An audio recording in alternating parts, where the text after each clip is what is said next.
ಮತ್ತೊಂದು ಕಡೆ ಆರೋಪ ಮಾಡ್ತಾ ಇರುವಂಥದ್ದು ಏನಪ್ಪಾ ಅಂತಂದ್ರೆ ಇವತ್ತು ಮದುವೆ ಆಯಿತು, ಸೊ ನಾಳೆ ಮಾರನೇ ದಿನಾನೇ ಫಸ್ಟ್ ನೈಟ್ ಆಗಬೇಕು, ಅದಾದ ನಂತರ ಮಾರನೇ ದಿನಾನೇ ಮಕ್ಕಳು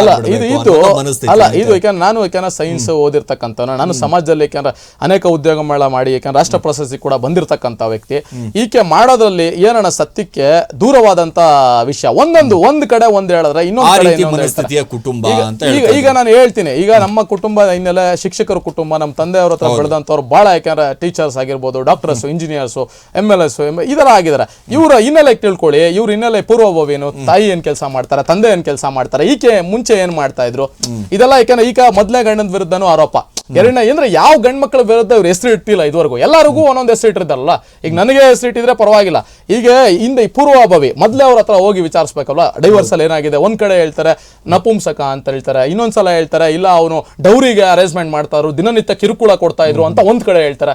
ಎರಡನೇ ಕಡೆ ಗಂಡನ್ ಬರುದ್ದ ಅವನು ಫ್ರಾಡು, ನಮ್ ಮೊದ್ಲು ಇಂಡಸ್ಟ್ರಿ ಇತ್ತು, ಅವನು ಇಂಡಸ್ಟ್ರಿ ಏನು ಕಂಪ್ನಿ ಇಲ್ಲ, ಅವನು ಮೊದ್ಲೇ ಮದ್ವೆ ಆಗಿ ಹೆಂಡತಿ ಸತ್ತೋಗಿದ್ದಾಳೆ ಅಂದ್ರು, ಅದೇ ಹೆಂಡತಿ ಬದುಕಿದ್ಲು, ಡೈವರ್ಸ್ ತಗೊಂಡಿಲ್ಲ ಅಂತ ಒಂದ್ ಕಡೆ. ಇನ್ನೊಂದ್ ಕಡೆ ಹೇಳ್ತಾಳೆ ಮಂಜುನೇ ಬಂದು ಮಾಡ್ದ ಅಂತ. ಇಲ್ಲಿ ಯಾವ ಸ್ಟೇಟ್ಮೆಂಟ್ ನಂಬಬೇಕು, ಯಾವ ಸ್ಟೇಟ್ಮೆಂಟ್ ಇಲ್ಲ ಅಂತ ಈ ಕನ್ಫ್ಯೂಷನ್ ಸ್ಟೇಟ್ಮೆಂಟ್ಗೆ ಆಕೆನ ಕ್ಲಾರಿಫಿಕೇಶನ್ ಮಾಡ್ಬೇಕು. ಇದೆಲ್ಲ ಕೇಳ್ತಕ್ಕಂಥ ಜನ ನನಗೆ ಗೊತ್ತಿಲ್ಲ. ಕರ್ನಾಟಕದ ಜನತೆ ಈಗ ನನ್ನಿಂದ ಏನಾರ ಸಮಯ ಏನಾರ ವ್ಯರ್ಥ ಆಗಿದ್ರೆ ಈ ಮೂಲಕ ನಾನು ಕ್ಷಮೆಯನ್ನು ಕೇಳಲಿಕ್ಕೆ ಬಯಸ್ತೀನಿ. ಯಾಕೆಂದ್ರೆ ಈಗ ಮಂಜುನಾಥ್ ಅವರಿಗೆ ಒಂದು 25 ಲಕ್ಷ ರೂಪಾಯಿ ಏನಾದ್ರು ಬೇಡಿಕೆ ಇಟ್ಟಿದ್ರು. ಹೌದು, ನನಗೆ ನಿರಂತರ ಅತ್ಯಾಚಾರ ಕೇಸ್ ದಾಖಲಿಸ್ತೀನಿ.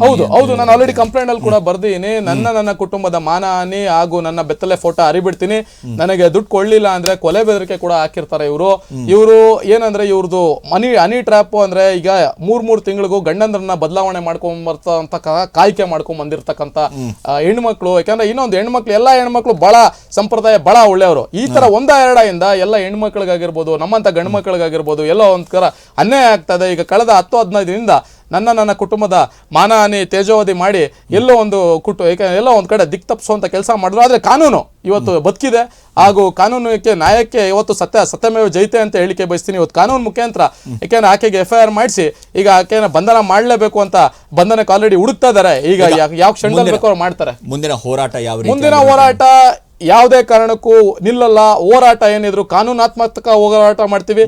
ಕಾನೂನಲ್ಲಿ ಏನಿದೆ, ತನಿಖಾಧಿಕಾರಿಗಳೆಲ್ಲ ತನಿಖೆ ಮಾಡ್ತಾ ಇದಾರೆ, ತನಿಖಾ ಹಂತದಲ್ಲಿದೆ. ಇನ್ನ ಇಬ್ರು ವಿರುದ್ಧ ಮಾಡ್ತಾರೆ, ಇಷ್ಟೆಲ್ಲ FIR ಮಾಡ್ತಾರೆ. ಯಾಕಂದ್ರೆ ಅವರು ಒಂದ್ ಸ್ವಲ್ಪ ಧ್ವನಿ ಪರೀಕ್ಷೆ ಅದೆಲ್ಲ ಮಾಡ್ಬೇಕು. ಅವ್ರ ಕುಟಿಯಲ್ಲಿ ಕುಮಾರ್ ಅನ್ನೋನಿಗೆ ರೌಡಿ ಶೀಟ್ ಓಪನ್ ಮಾಡ್ತಾರೆ. ಅವನೇನ ನನ್ಗೆ ಮತ್ತೆ ಕೊಲೆ ಬೆದರಿಕೆ ಏನಾರ ಮಾಡಿದಾಗ ಈಗ ಅವ್ರ ಅಣ್ಣ ಪಾತ್ರ ಏನಂದ್ರೆ ನಕಲಿ ಡಾಕ್ಯುಮೆಂಟ್ಸ್ ನ ಏನ್ ಮಾಡ್ತಾರೆ, ಅದು ಜಾಲ. ಅವ್ರ ಅಣ್ಣನ ಯಾಕಂದ್ರೆ ಇನ್ನು ಸ್ವಲ್ಪ ದಿನಗಳ ಇನ್ವೆಸ್ಟಿಗೇಷನ್ ಆಫೀಸರ್ ಮಾಡ್ತಾ ಇದಾರೆ. ಅದೊಂದ್ ಸ್ವಲ್ಪ ಮೂಲ ಗೊತ್ತಾಗಿದ ತಕ್ಷಣ ಈಕೆಯಿಂದ ಅವ್ರ ಅಣ್ಣನ ಕೂಡ ಯಾಕೆಂದ್ರೆ ಒಳಗಡೆ ಹಾಕುವಂತ ಕೆಲಸ ಆಗುತ್ತೆ. ಈ ಮೂಲಕ ಹೇಳ್ತೀನಿ, ನನ್ನ ಹೋರಾಟ ಏನೇ ಇದ್ರು ಕಾನೂನಾತ್ಮಕವಾಗಿ ಹೋರಾಟ ಮಾಡ್ತೀನಿ ಹೊರತು ಎಲ್ಲೇ ನಾನು ಯಾವುದಕ್ಕೂ ನಾನು ಕಾಂಪ್ರಮೈಸ್ ಆಗಲ್ಲ. ನಮ್ಮ ಡಾಕ್ಟರ್ ಬಾಬಾ ಸಾಹೇಬ್ ಅಂಬೇಡ್ಕರ್ ಸರ್ ಕೊಟ್ಟಿರ್ತಕ್ಕಂಥ ಕಾನ್ಸ್ಟಿಟ್ಯೂಷನ್ ಬಹಳ ಅಪರವಾದ ನಂಬಿಕೆ ಇಟ್ಕೊಂಡಿರೋದು.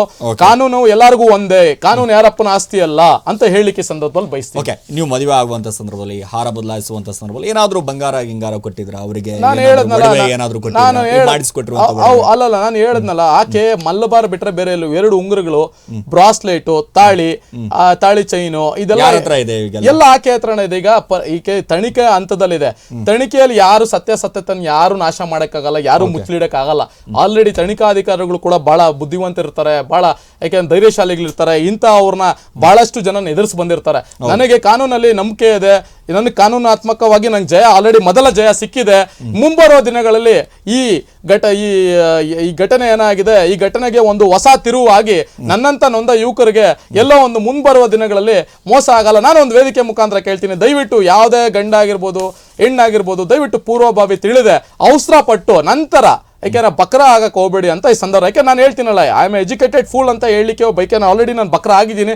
ವೇದಿಕೆಯಲ್ಲಿ ಪದೇ ಮತ್ತೆ ಹೇಳ್ತೀನಿ. ನಂತರ ದಯವಿಟ್ಟು ತಂದೆ ತಾಯಿ ಯಾರು ತೋರಿಸ್ತಾರೋ ಅವ್ರನ್ನ ದಯವಿಟ್ಟು ಮದುವೆ ಆಗಿ. ಈಗ ನೋಡಿ, ನನಗೆ ತಂದೆ ತಾಯಿ ಯಾರು ಯಾಕಂದ್ರೆ ಅವ್ರು ಬೇಡ ಅಂದ್ರು. ಈಗ ಅವ್ರು ಹೇಳ್ತಕ್ಕಂಥ ಮಾತು ನಾನು ಕೇಳಿದ್ರೆ ಈ ಸಂದರ್ಭದಲ್ಲಿ ನಾನು ಇಲ್ಲಿ ಕುತ್ಕೊಂತಾ ಇರಲಿಲ್ಲ. ಅವ್ರು ಹೇಳ್ದೇ ಇರೋ ಮಾತು, ಅದಕ್ಕೆ ಹೇಳೋದು ತಂದೆ ತಾಯಿ ಮಾತನ್ನ ಕೇಳಿದ್ರೆ ಈ ಪರಿಸ್ಥಿತಿ ಬರ್ತದೆ. ಹೌದು, ಕಳ್ಕೊಂಡ್ರಿ ಈಗ ನೋಡಿ, ನನಗೆ ಕಳ್ಕೊಂಡಿರೋದಲ್ಲ. ನನಗೆ ಯಾಕಂದ್ರೆ ನನ್ನ ಕುಟುಂಬದ ಮಾನಹಾನಿ ಹೋಗಿದ್ದಕ್ಕೆ ಅದಕ್ಕೆ ಬೆಲೆ ಕಟ್ಲಿಕ್ಕೆ ಆಗಲ್ಲ. ದುಡ್ಡು ಬೇಕಾದ್ರೆ ಯಾರು ಬೇಕಾದ್ರೂ ಸಂಪಾದನೆ ಮಾಡ್ತಾರೆ. ಯಾಕಂದ್ರೆ ವಂಶದ ಒಂದು ಮಾನ ಮರ್ಯಾದೆ ಅನ್ನುವಂಥದ್ದು ಹಿರಿಯರು ತೆಗೆದುಕೊಂಡು ಬಂದಿರ್ತಾರೆ, ಅದನ್ನ ಉಳಿಸ್ಕೊಳ್ಳುವಂಥದ್ದು ಮಕ್ಕಳು ಆಗಬೇಕಾಗಿತ್ತು. ಆದ್ರೆ ಈಗ ಮಂಜುನಾಥ್ ಅವರಿಂದ ಇಡೀ ಕುಟುಂಬದ ಕುಟುಂಬ ಆಗಿರ್ಬೋದು, ಊರಾಗಿರ್ಬೋದು, ಈಗೆಲ್ಲ ಒಂದ್ ಕಡೆ ಆದ್ರೆ ಎಲ್ಲೋ ಈ ಕಾನೂನಾತ್ಮಕವಾಗಿ ಎಚ್ಚೆತ್ಕೊಳ್ಬೇಕು. ಹೌದು, ಕಾನೂನಾತ್ಮಕವಾಗಿ ಹೋರಾಟ ಮಾಡ್ತಾ ಇವಿ. ಹೋರಾಟಕ್ಕೆ ಜಯ ಸಿಕ್ಕಿದೆ. ಈಕೆ ಯಾಕೆ ತಂದೆ ಹಾಗೂ ತಾಯಿಯನ್ನ ಬಂಧನ ಮಾಡಲೇಬೇಕು, ಇನ್ನೇನು ಕ್ಷಣಗಣಗಳಲ್ಲಿ ಆಕೆ ಬಂಧನ ಆಗುತ್ತೆ ಅಂತ ನನಗೊಂದು ಭರವಸೆ ಇದೆ. ಆಗ್ಲಿಲ್ಲ ಅಂದ್ರೆ ಉಗ್ರವಾದ ಪ್ರತಿಭಟನೆ ಮಾಡ್ತೀವಿ. ಇಲ್ಲಿ ಪ್ರತಿಭಟನೆ ಇಲ್ಲಿಗೆ ನಿಲ್ಲಲ್ಲ. ಆಲ್ರೆಡಿ ರಾಜ್ಯಪಾಲರಿಗೆ ಮೆಟ್ಲೇರಿದ್ದೀನಿ, ರಾಷ್ಟ್ರಪತಿಗೆ ಮೆಟ್ಲೇರಿದ್ದೀನಿ, ನಮ್ಮ ಪರಮೇಶ್ವರ್ ಸಾಹೇಬರಿಗೆ ಲೆಟರ್ ಕೊಟ್ಟಿದ್ದೀನಿ. ಈಕೆನ ಆದಷ್ಟು ಕೂಡಲೇ ಕಸ್ಟಡಿಗೆ ತಗೊಂಡು ಇನ್ವೆಸ್ಟಿಗೇಷನ್ ಮಾಡಿ ಬಂಧನ ಮಾಡಲೇಬೇಕು.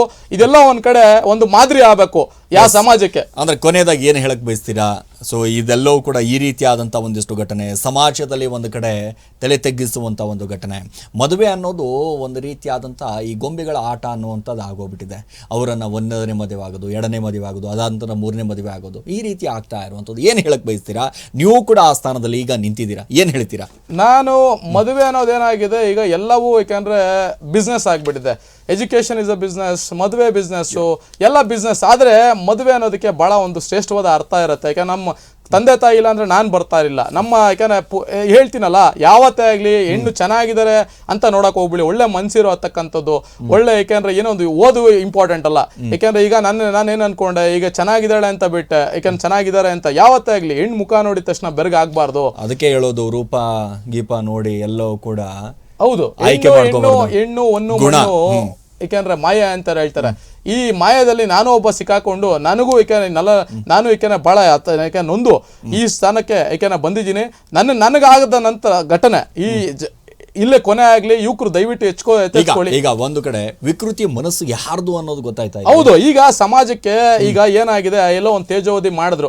ಈಗ ಅದೇ ಸ್ಟೇಟ್ಮೆಂಟ್ಸ್ ಎಲ್ಲೋ ದಿನ ಚೇಂಜ್ ಆಗ್ತಾ ಇದೆ. ಯಾಕೆ ಅಂದ್ರೆ ಎಲ್ಲೋ ಒಂದ್ ಕಡೆ ಈಗ ತೇಜೋವಧಿ ಮಾಡಿ ಸೈಡ್ ಲೈನ್ ಮಾಡಬೇಕು, ನನ್ನ ಕುಟುಂಬದ ಏನು ಕಂಪ್ಲೀಟ್ ನಿರ್ವಂಶ ಮಾಡಬೇಕು ಅಂತ ಎಲ್ಲೋ ಒಂದು ಪ್ರಯತ್ನ ಮಾಡಿದ್ರು. ಅತ್ತೆ ಪ್ರಯತ್ನ ಅದ ಹೆಂಗೋ ಆಗ್ಲಿಲ್ಲ. ಯಾಕೆ ಅಂದ್ರೆ ಕಾನೂನು ಯಾವತ್ತು ನಮ್ಮ ಕೈ ಹಿಡಿತದೆ. ಅದಕ್ಕೆ ಹೇಳೋದು, ವಿದ್ಯಾವಂತರಾಗಿ ದಯವಿಟ್ಟು ಈ ಮೂಲಕ ಎಲ್ಲ ವಿದ್ಯೆ, ಯಾಕೆಂದ್ರೆ ಯುವಕರಿಗೊಂದು ಮನವಿ ಮಾಡ್ತೀನಿ, ವಿದ್ಯೆ ಕಲ್ತಷ್ಟು ನಮಗೆ ಕಾನೂನು ಅರಿವು ಆಗುತ್ತೆ. ಕಾನೂನು ಅರಿವು ಎಷ್ಟು ಆಗುತ್ತೋ ಅಷ್ಟು ನಾವು ಕಾನೂನಾತ್ಮಕವಾಗಿ ಹೋರಾಟ ಮಾಡಲಿಕ್ಕೆ ಆಗುತ್ತೆ. ಈ ಸಂದರ್ಭದಲ್ಲಿ ನಾನು ಮತ್ತು ಮಗದಷ್ಟು ನಾನು ಒಂದೇ ಒಂದು ಹಕ್ಕೊತ್ತಾಯ ಮಾಡಬೇಕು. ನಮಗೂ ಒಂದು ಕಾಯ್ದೆ ಬರಲೇಬೇಕು. ಮಹಿಳಾ ಕಮಿಷನ್ ಹೆಂಗಿದೆ, ಮಹಿಳಾ ಆಯೋಗ ರೀತಿ ಯಾವ ತರ ಇದೆ, ಪುರುಷ ಆಯೋಗ ಅಂತ ಮಾಡಿ ನಮಗೂ ಕೌನ್ಸಿಲಿಂಗ್ಸು, ಡೊಮೆಸ್ಟಿಕ್ ವೈಲೆನ್ಸು ದಿನನಿತ್ಯ ಇವಾಗ ಪ್ರತಿಯೊಂದು ಬೆಂಗಳೂರಿನಲ್ಲಿ ದಿನಕ್ಕೆ 106 ಪ್ರಕರಣಗಳು ದಾಖಲೆ ಆಗಿರುತ್ತೆ. ಒಂದು ಡೌರಿ ಕೇಸ್ ಹಾಕಿರ್ತಾರೆ, ಇಲ್ಲ ಅಟೆಂಪ್ಟ್ ಟು ರೇಪ್ ಹಾಕಿರ್ತಾರೆ. 2 ಪ್ರಕರಣ ಬಿಟ್ಟರೆ ಇನ್ಯಾವುದೂ ಇಲ್ಲ. BNS ಕಾಯ್ದೆ ಸಂಪೂರ್ಣ ದುರುಪಯೋಗ ಇಲ್ಲೇ ಆಗ್ತದೆ. ಅದೇ ಗಂಡು ಮಕ್ಕಳು ಹೋಗಿ ಏನಂತ ಕಂಪ್ಲೇಂಟ್ ಕೊಡ್ತಾರೆ. ಗಂಡು ಮಕ್ಕಳು ಕಂಪ್ಲೇಂಟ್ ಕೊಟ್ಟರು ಕೇಳೋರು ಇಲ್ವಲ್ಲ ಸ್ವಾಮಿ. ಈಗ ಗಂಡು ಮಕ್ಕಳು ಎಂತ ಪರಿಸ್ಥಿತಿ. ನಾವು ಇನ್ನೊಂದು ಯಾವ ತರ 21ನೇ ಶತಮಾನದಲ್ಲಿ ಜೀವೋ, ಇಲ್ಲ ಬ್ರಿಟಿಷರು ಅದಕ್ಕೆ ಒಂದು ಮಾತು ಹೇಳ್ತಾರೆ, Indians are not born to rule, they has to be ruled ಅಂತ ಹೇಳ್ತಾರೆ. ಈ ಸಂದರ್ಭದಲ್ಲಿ ಅವ್ರನ್ನ ನಾನು ನೆನ್ಸ್ಕೊಳಕ್ಕೆ, ಅವರು ಹೇಳ್ತಕ್ಕಂಥ ಮಾತುಗಳನ್ನ ಈ ಸಂದರ್ಭದಲ್ಲಿ ನಾನು ನೆನಲಿಕ್ಕೆ ಬಯಸ್ತೀನಿ. ಈ ಕಾನ್ಸ್ಟಿಟ್ಯೂಷನ್ ಅಲ್ಲಿ ಬದಲಾವಣೆ ಆಗಬೇಕು.